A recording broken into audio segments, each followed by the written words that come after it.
Hey, this is Kurt from Hard Mode Gamers, and I have with me Nick. Nick, how are you doing? Good, doing good. How you doing today? Doing pretty well. Today I'm going to ask you about Guardians of the Galaxy, the Telltale series. Oh, I'd love to talk about that. Oh, good. I played a lot of the Telltale games, Yeah. but I'm getting a bit sick of them Yeah. because I don't want to say they're getting samey so much Right. as they're getting a little bit on the predictable side. The last one I played was Batman, Yeah. and then Walking Dead, the third one came out, and I passed on that. Tell me about Guardians, though. All right. So obviously, if you played any sort of Telltale games, you're familiar with control scheme, point and click. They kind of show you, hey, you can select this item, or characters will remember these kind of details.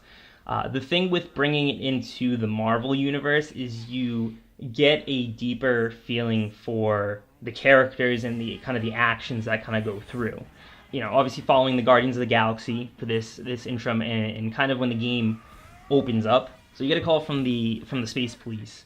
It kind of gives you different options, but in typical Guardians of the Galaxy, similar to the movie, you get a lot of sarcastic and cheesy answers that you can choose. Hey, it's not my problem, or well, I can do that, but I'm gonna have to charge you for it, or you guys made a big mess. That type of stuff. So I think in the differentiating factor, it brings that comedic aspect, and it kind of revitalizes you through the episode as you're kind of going through it. And in terms of the mechanics, you have a little bit more freedom to kind of go through and choose how you do certain things. So there's a point in time when Thanos crash lands on planet, and the Guardians follow him onto the planet. And as you're going through and you're seeing that the space police have been annihilated, because nothing's really going to stand up to Thanos at this point. I mean, the Guardians haven't been able to stop him.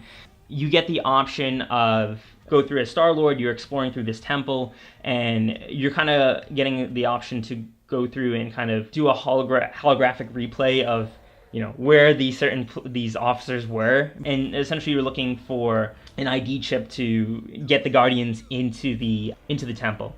During that time frame, while you're also searching, you have the option to kind of make small talk dialogue with the different characters. So you can talk to Rocket, who is trying to fix a gun, and you kind of give him a lot of crap for not having that gun fixed already. You kind of get to talk to Gamora, and that's kind of more so, I can't even say a reasonable talk, but more so like a down to earth kind of like, hey, what are we kind of doing here type of deal itself. So you get stuff like that.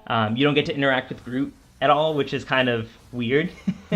There is one point in time, so after you kind of go through the temple, and I don't want to spoil a lot of what happens in the episode. You kind of go through the temple, and you get to a point where the Guardians are at this bar, and they're drinking, and you get to talk to each character individually, and you get to focus more so on their individual storylines. So kind of what's been driving them up to this point that they're going against Thanos, and kind of what they want to do afterwards later on in their life. And you kind of get to a point where there's almost a schism in where everybody wants to do, and you're left with a choice of whether or not you want to keep them all together or let them go their separate ways. Oh man, so you do get the difficult decisions. Yeah. That made it into the Telltale game. Oh, I mean, beyond difficult, because at this point, with anything that's superhero related, you want to keep your team together. You're always strongest when you're with your team. But then at the same time, you're kind of like, yeah, maybe I want to switch it up and actually see, how bad is it actually if I just do all this myself. You were mentioning earlier that you had to sort of reconstruct what Thanos did in that temple. Temple.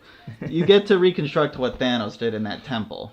In Batman, the Telltale series, you have to reconstruct crime scenes, and you sort of play through that and figure it out that way too. Is it similar? I don't know if you played that one. I haven't, but just based on what you described, it's very, very similar. So it's essentially the same mechanic. You kind of go through, and it gives you a little snippet of what physically happened.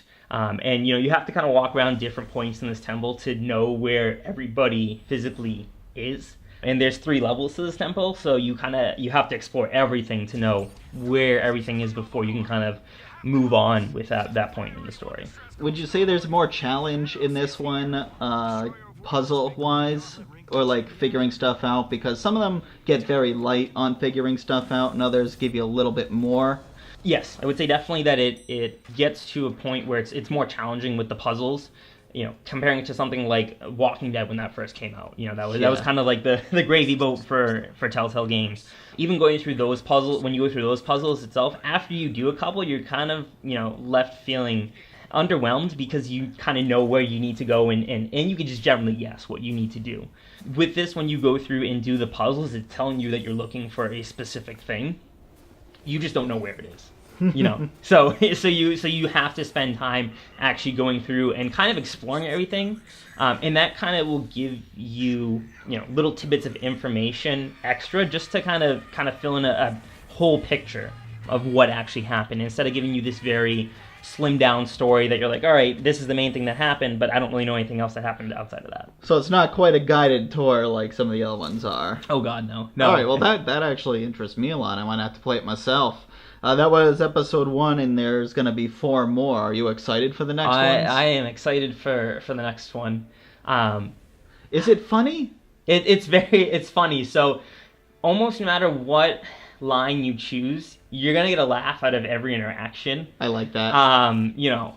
If you've seen the Guardians of the Galaxy movie, the kind of humor that those actors bring to those characters, that's present in the game, as well as combining it with the humor you would get in the actual comic series itself. So it's almost a perfect mesh of those two things coming together itself. So no matter what choice you make, you're gonna laugh at every single aspect, and you want to see what's gonna happen in the episodes to come, so you can just experience that humor for yourself. That reminds me a lot of Tales from the Borderlands. Yep. And that was a lot of fun, and it still got serious in the end, which was very impressive. Right. So it's good to hear that this one sort of manages to walk that line in being serious. Right. It is, Yes. while also being funny. Right.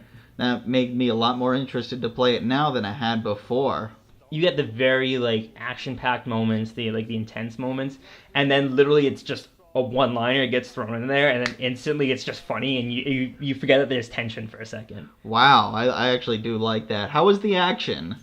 The action was actually good. So with this one, it's not sticking, from what I've experienced in previous games, it's not sticking to just, press this one button, you kind of go through and it does this action. There's stuff that's, 2-button related itself, so you might have to press, L1 in square to do a specific move hit with Gamora against Thanos, or using Drax, stuff like that.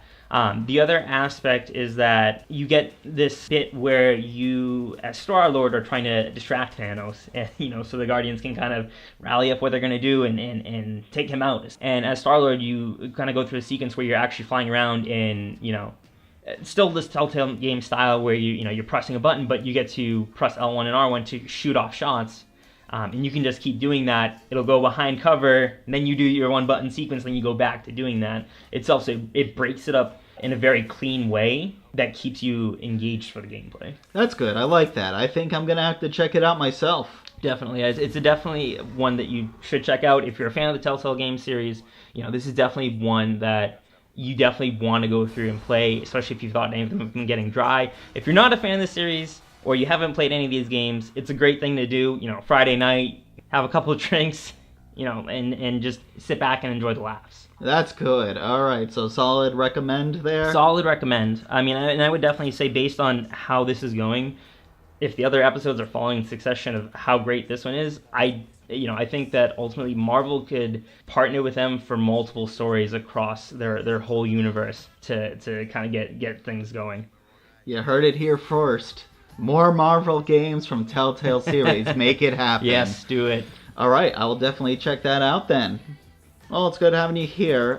For more videos like this discussion, check out and subscribe to our channel.